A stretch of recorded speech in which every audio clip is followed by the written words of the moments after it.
Daniel capítulo 4, inicialmente do 1 ao 3, diz assim: Nabucodonosor, rei, a todos os povos, nações e línguas que moram em toda a terra, paz vos seja multiplicada. Pareceu-me bem fazer conhecidos os sinais e maravilhas que Deus, o Altíssimo, tem feito para comigo. Quão grandes são os seus sinais e quão poderosas as suas maravilhas. O seu reino é um reino sempiterno e o seu domínio de geração em geração.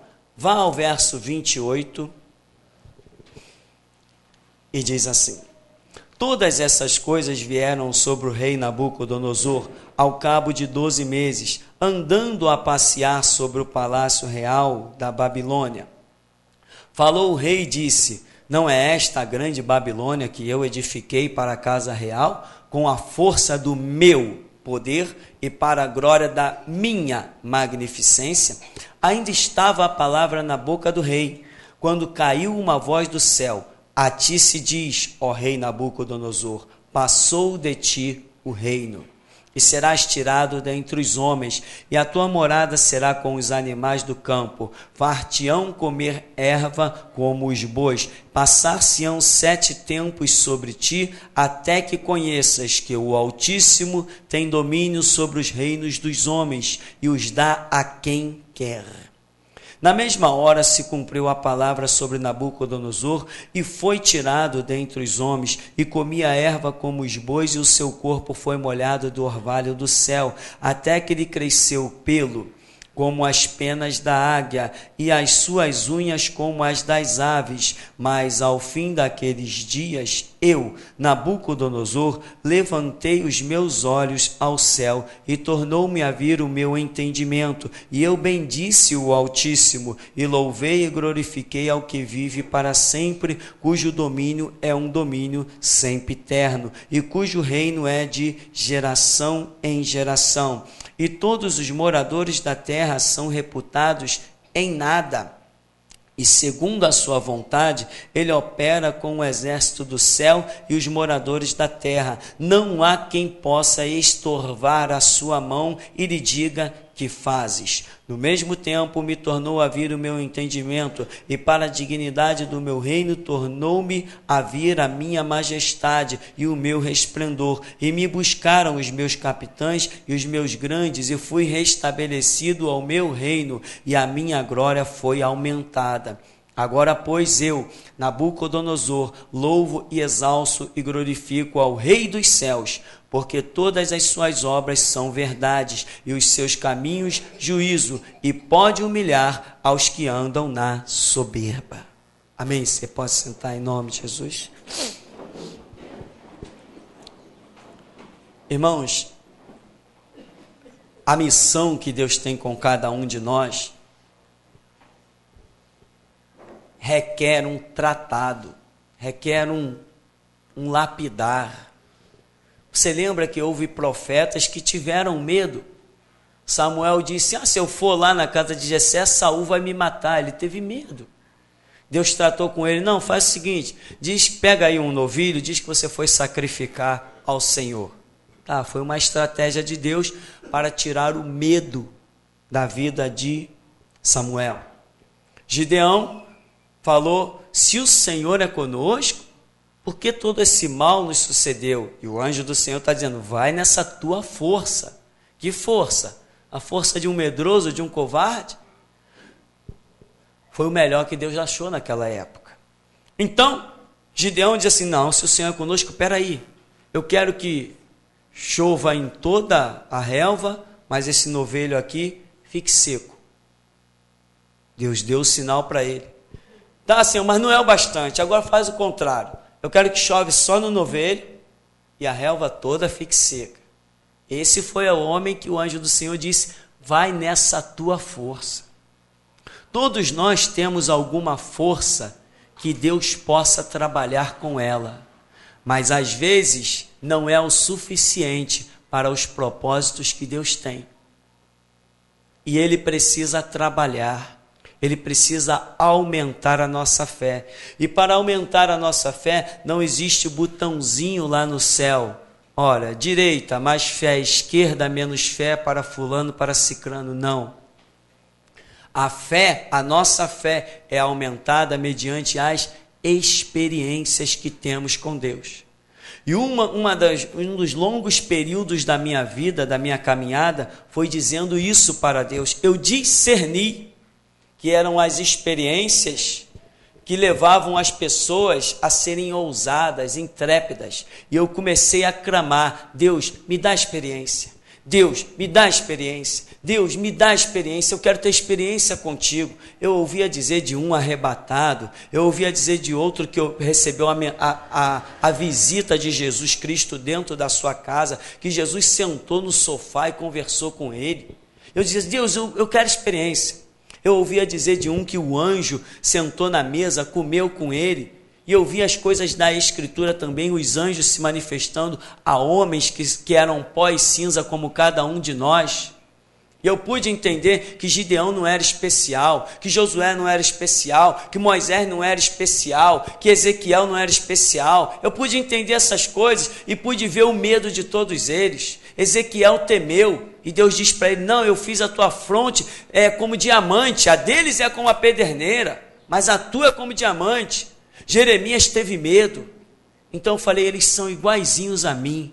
Se eles alcançaram o que alcançaram, eu também posso alcançar.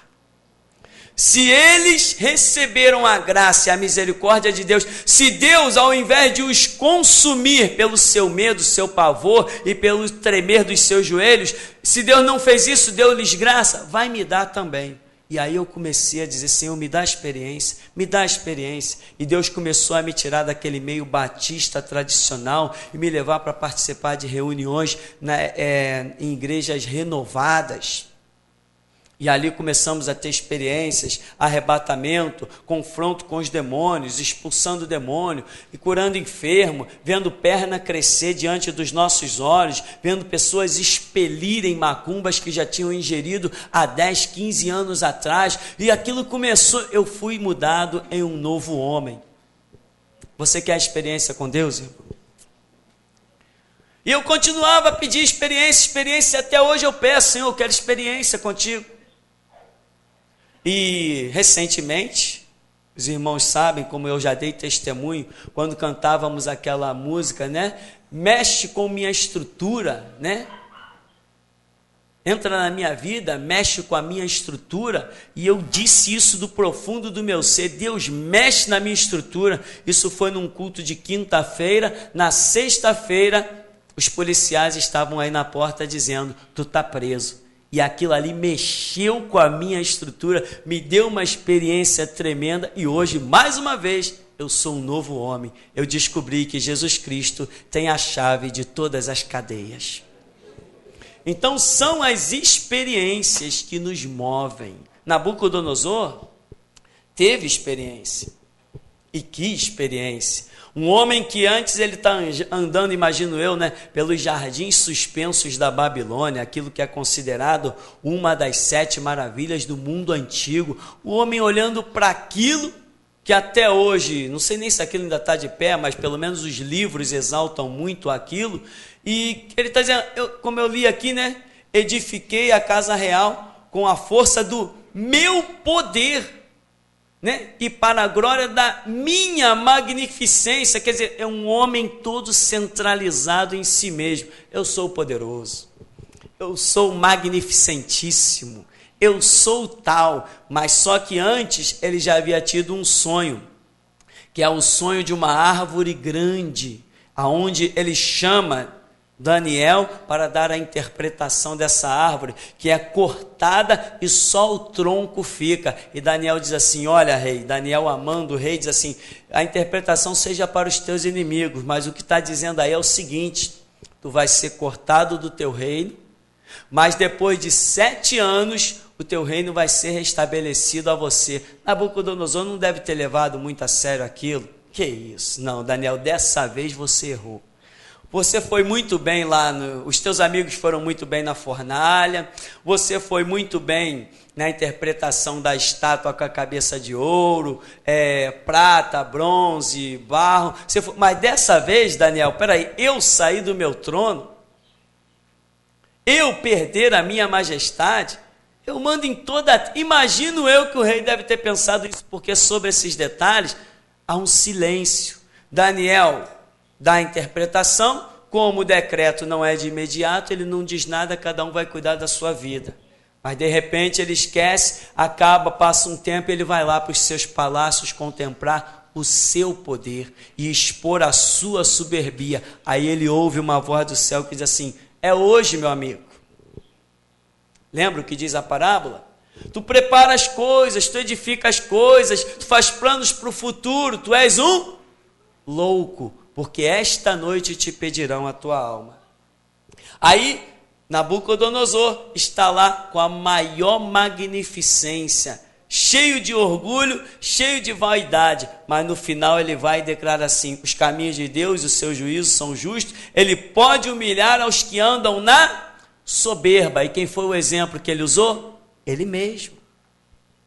Ele era o exemplo de que Deus podia humilhar a todos os que andavam na soberba. Nabucodonosor foi um homem que dominou toda a terra, aonde, como a própria Bíblia diz, como Daniel mesmo interpreta várias vezes a respeito dele, aonde existissem povos, ali estava o domínio de Nabucodonosor. Foi um domínio inigualável. Nunca alguém dominou, um império dominou como dominou Nabucodonosor. Nem Roma. Roma foi luta constante o tempo todo. Roma tinha províncias divididas o tempo todo. Quando Roma pensou que estava dominando, ela estava com divisões internas, os seus próprios capitães. Nabucodonosor, essas divisões não são mostradas no seu reinado, no seu império. Nabucodonosor teve um domínio que a própria Bíblia diz: aonde tinha gente, lá estava o domínio de Nabucodonosor. O homem está na maior altivez, o homem está na maior soberbia. E muitas vezes, irmãos, é o que nós vemos dia a dia na sociedade. Pessoas que acham que estão bem, o presidente que é apoiado pelas armas, o governador que tem o apoio do presidente, somos do mesmo partido, o nosso partido domina no Congresso, somos a maioria no Congresso, somos a maioria no Senado, somos a maioria no inferno, somos a maioria na rua, somos a maioria... É hoje. Daqui a pouco vem a próxima eleição, eles passam a ser a minoria. É uma ilusão. O domínio do homem, o poder do homem é ilusão, é passageiro. O que nós temos visto ao longo da história? Nós vimos passar, vamos pensar pelo lado da nação de Israel, nós vimos entrar Saul no poder, Saul saiu, mas Deus permaneceu, amém? Nós vimos entrar Davi no poder, foi um reinado glorioso, teve seus altos e baixos, mas foi glorioso, tipificou o reinado do Messias. Davi foi-se, Jesus Cristo continuou reinando, Deus continuou reinando. Depois vem Salomão, teve Ezequias, Zedequias, e toma-lhe sub-rei no poder. Mas todos eles, cadê eles? Foram-se, e Jesus Cristo continua aí, vivo, reinando para todo sempre. O reino de Jesus Cristo é de eternidade a eternidade. Esse é o Deus que nós servimos.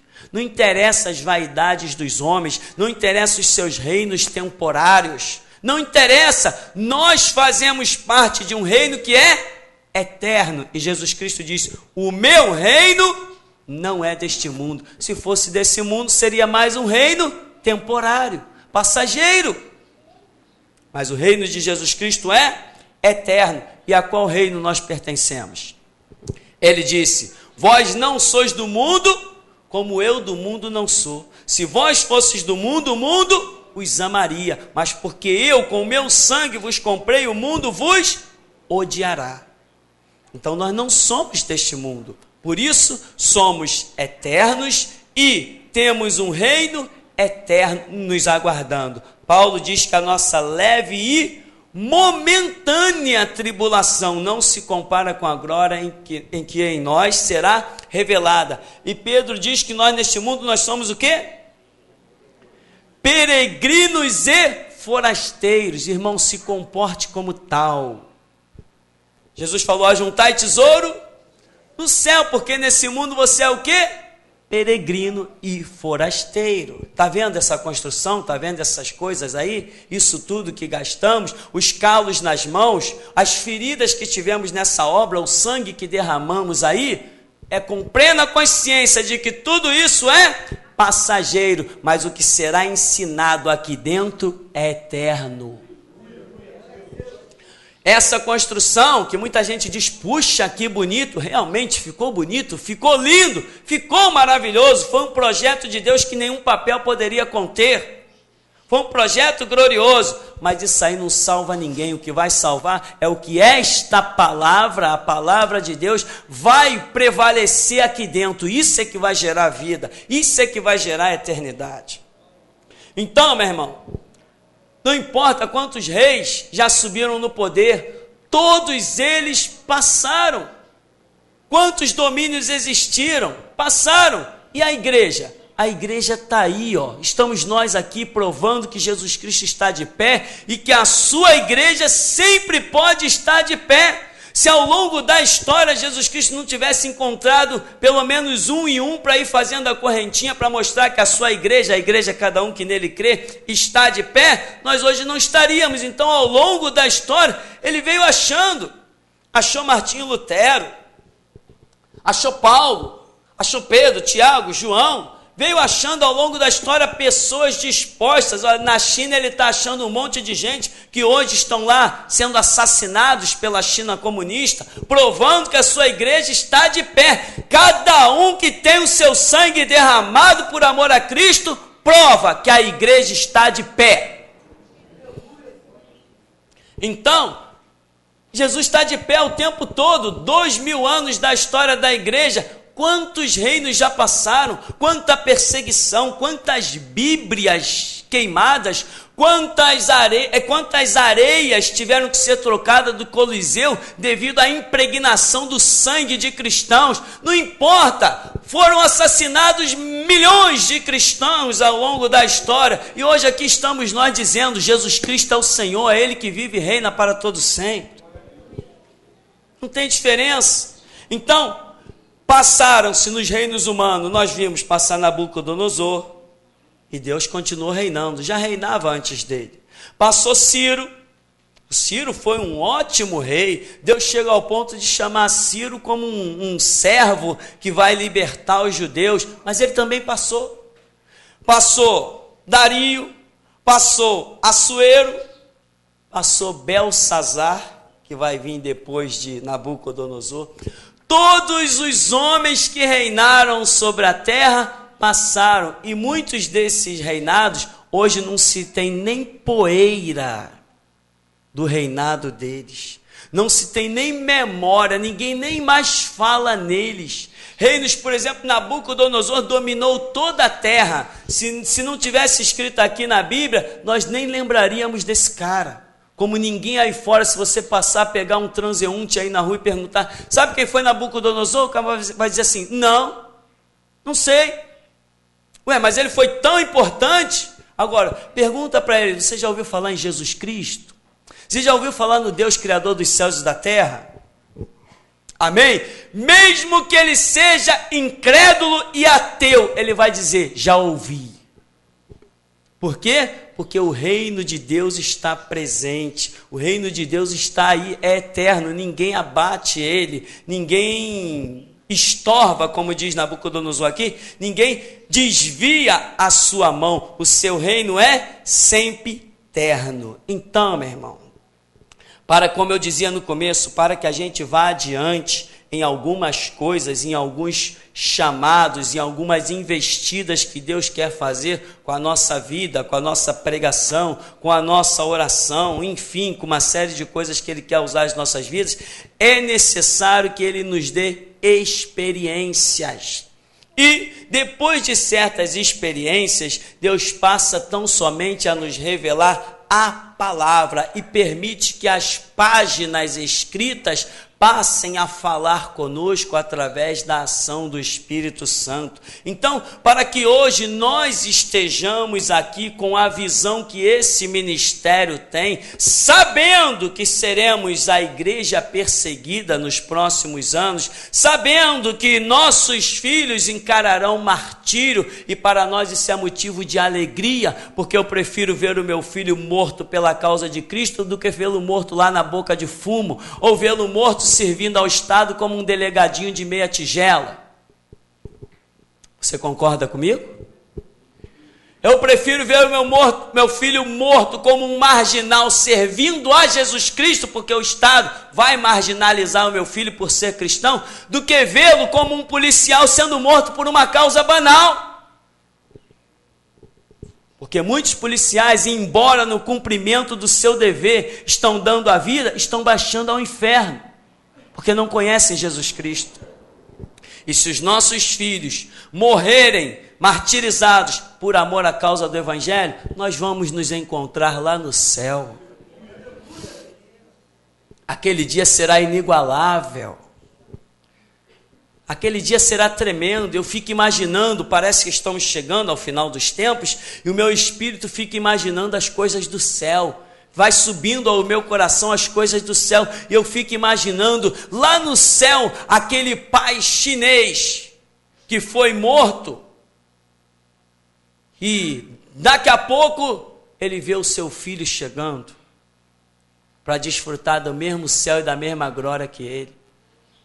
Aquele filho que foi morto, foi esquartejado na frente dos seus pais lá na China, na Coreia, na União Soviética. Aleluia! E daqui a pouco o seu pai entra no céu e se depara com seu filho. Só resta dizer, sabe o quê? Deus enxugará dos nossos olhos toda lágrima. Será um dia glorioso, será um dia maravilhoso. Eu estou rindo do martírio, eu estou rindo, escarnecendo das perseguições.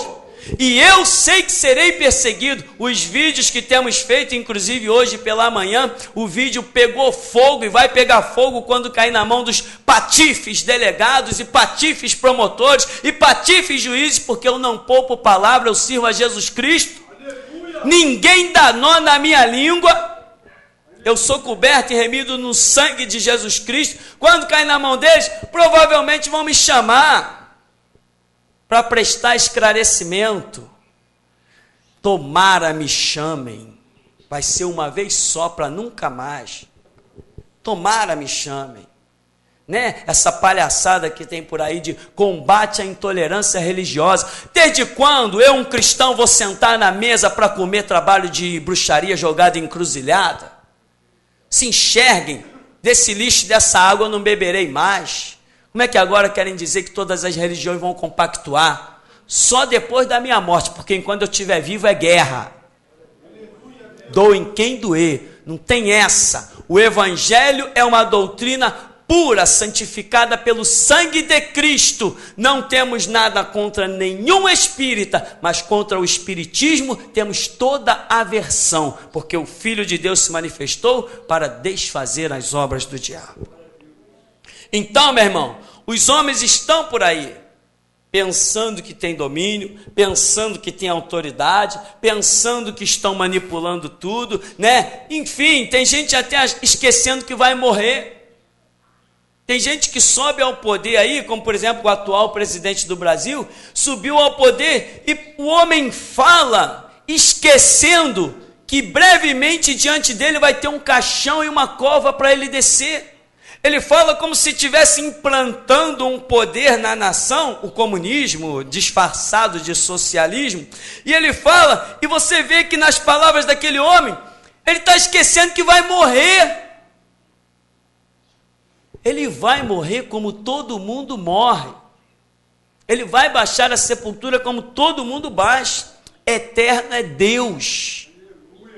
Poder é o de Deus, inabalável.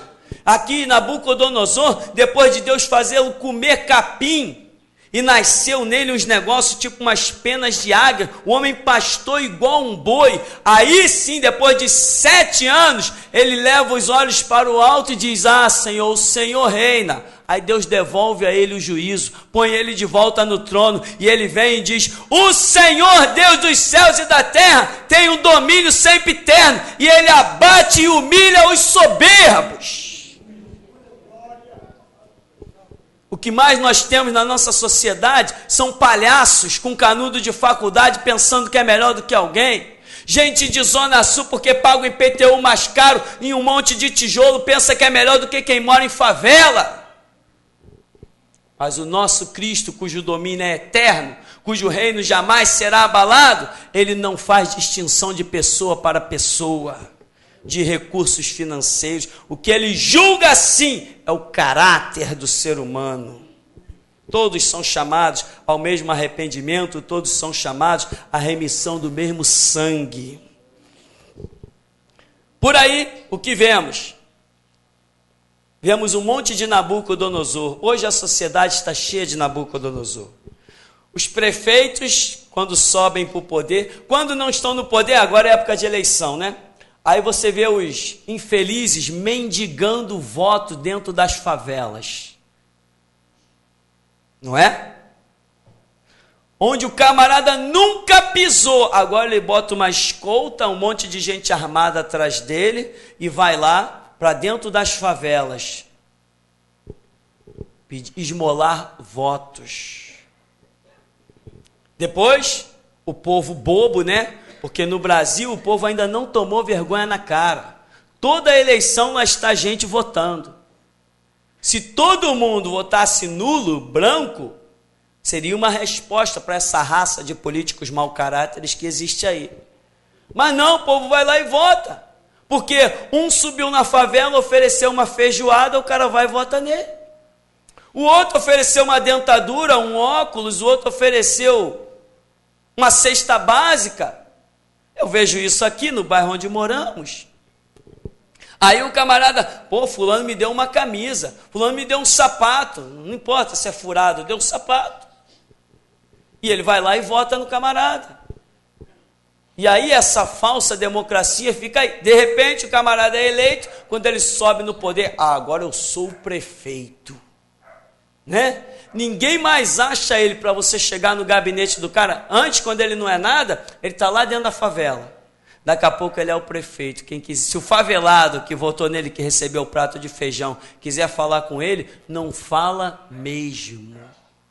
Mas não fala mesmo, porque ele acha que ele é o poderoso, ele acha que ele está na redoma de vidro, ele é o intocável. Se alguém, tem alguém querendo falar contigo aí, pergunta quem é, qual é o nome, de onde vem, depois pergunta, diz que eu não estou não, porque ele é o poderoso. Assim são os prefeitos, os governadores, os presidentes, mas Nabucodonosor está aqui deixando um exemplo tremendo aos presidentes, governadores, senadores, deputados, estadual, federal.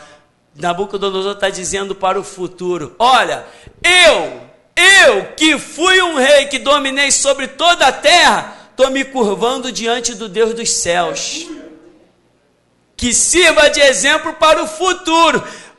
Nabucodonosor chamou os seus escrivãos, reuniu todo mundo e diz assim, pareceu-me bem deixar esse decreto registrado. Coloca aí, eu, Nabucodonosor, reconheço e me curvo diante do Deus dos céus.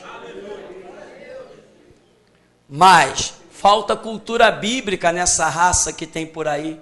Falta cultura neles, eles não querem reconhecer, mas nós vamos provocá-los e vamos gritar aos seus ouvidos, sabendo que não darão ouvidos.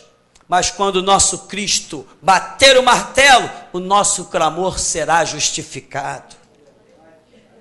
A nossa parte nós temos que fazer, é gritar, gritar e gritar. Então, meu irmão, não esqueça disso. Deus tem trabalhado nas nossas vidas através da palavra, se é que você a tem lido. Deus tem trabalhado nas nossas vidas através das orações, se é que você tem orado. Deus tem trabalhado nas nossas vidas através da igreja, se é que você também tem buscado ser uma igreja. Deus tem trabalhado, existem missões nos aguardando.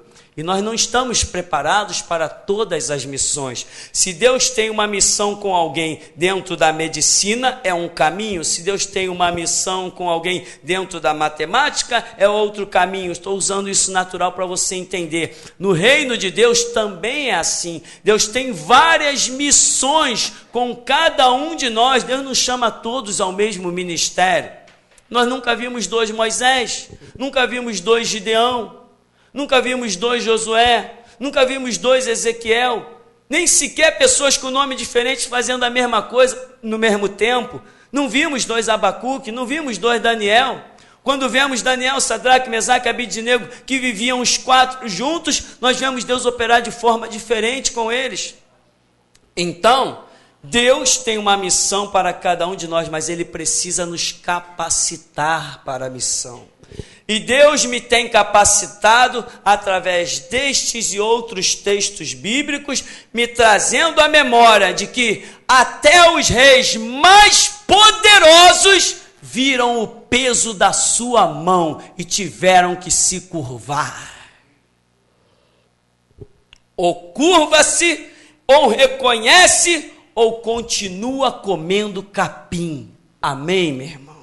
Foi o que aconteceu com Nabucodonosor. E a Bíblia diz que Deus é o mesmo, ontem, hoje e eternamente. Então, meu irmão, se Deus é o mesmo, se Ele humilhou a Nabucodonosor, arrancou ele do trono, deixou ele sem a graça da fala, ele não conseguia falar. Ele não conseguia dizer mais nada, ele não conseguia se erguer, ele ficou que nem um boi, andando de 4. Deus tem esse poder, Deus realiza essas obras através desse texto. O meu Deus me diz, vai nessa tua força, porque 1000 cairão ao seu lado, 10.000 à tua direita, e tu não serás atingido. Vai em frente, eu tenho um propósito, eu tenho um plano, eu tenho um projeto, e não é um projeto onde Deus está podendo achar muita gente, não, mas Ele achou a nós, para realizar esta obra do final dos tempos, de mostrar que quem manda é Ele, soberano é Ele, que a lei dEle não se curva a nenhuma outra lei. Nabucodonosor tinha um monte de lei, Nabucodonosor tinha um monte de decreto. De repente ele faz um decreto lá, olha, todo mundo vai ter que adorar a minha imagem de ouro aí.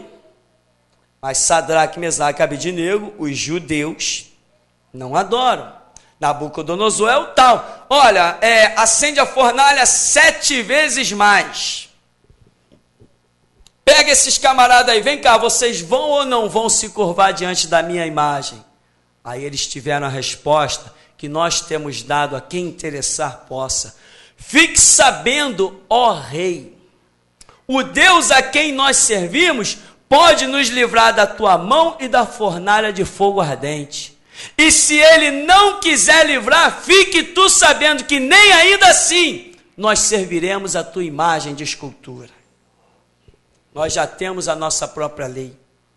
Já temos os nossos próprios decretos, já temos as nossas próprias concepções. Em resumo, sabemos em quem temos crido, estamos certos de que Ele é poderoso para guardar o nosso tesouro até o dia final. Então, em outras palavras, quer seja pela vida, quer seja pela morte, mas Cristo Jesus tem que ser glorificado. Nabucodonosor deixa uma história gloriosa aqui, em que até os livros seculares confirmam a existência de Nabucodonosor. Escavações recentes naquele país, Iraque, escavações recentes descobriram que o Iraque foi construído em cima das ruínas de Babilônia. Acharam os tijolos de Babilônia com a imagem de Nabucodonosor. Nabucodonosor até na história secular, está deixando exemplos de que ele foi um domínio tremendo, inigualável. E aqui na Escritura, nós estamos vendo que não interessa qual seja o domínio dos homens. Acima de todo e qualquer poder, reina o nosso Deus. O nosso Deus, o Deus da Bíblia, o nosso, porque se existem outros por aí, problema deles, nós não respeitamos nenhum outro. Deus, só reconhecemos o nosso. Fé, só reconhecemos a nossa. Palavra de poder e glória, só reconhecemos a Bíblia. O resto, tudo para nós é lixo. Então, meu irmão, quando Deus tem os seus planos, Ele vai nos impulsionando, Ele vai nos dirigindo, Ele vai nos direcionando para aquilo que Ele quer. E Ele tem que nos alimentar, Ele tem que mostrar quem é Ele tem que mostrar o seu poder, Ele tem que mostrar a sua graça, tem que mostrar a sua glória. Não é eu de braços cruzados que Ele vai mostrar nada disso, mas é eu entendendo que Ele tem que ser manifesto através da minha vida, porque Ele escolheu esse plano, manifestar-se através da vida de homens. Então eu busco, eu clamo, eu me apresento, eu digo, eis-me aqui. Ele trabalha na minha vida e me envia, como fez com o profeta Isaías. Então, para nós concluirmos, ele diz assim, no verso 34, mas ao fim daqueles dias, eu, Nabucodonosor, levantei os meus olhos ao céu e tornou-me a vir o meu entendimento. E eu bendisse o Altíssimo e louvei e glorifiquei ao que vive para sempre, cujo domínio é um domínio sempiterno e cujo reino é de geração em geração. E todos os moradores da terra são reputados em nada, e segundo a sua vontade, ele opera com o exército do céu e os moradores da terra. Não há quem possa estorvar a sua mão e lhe diga, que fazes? Ele opera com o exército do céu, ele opera com os moradores da terra. O que Nabucodonosor está reconhecendo? Eu sou apenas uma marionete. Não adianta eu tentar dizer que não vou cultuá-lo, não vou glorificá-lo, que vou transgredir os seus decretos, porque o que ele quiser fazer, ele faz. Ele opera com o exército do céu e com os moradores da terra. Amém, meu irmão? Então, até aqui nos tem ajudado o Senhor.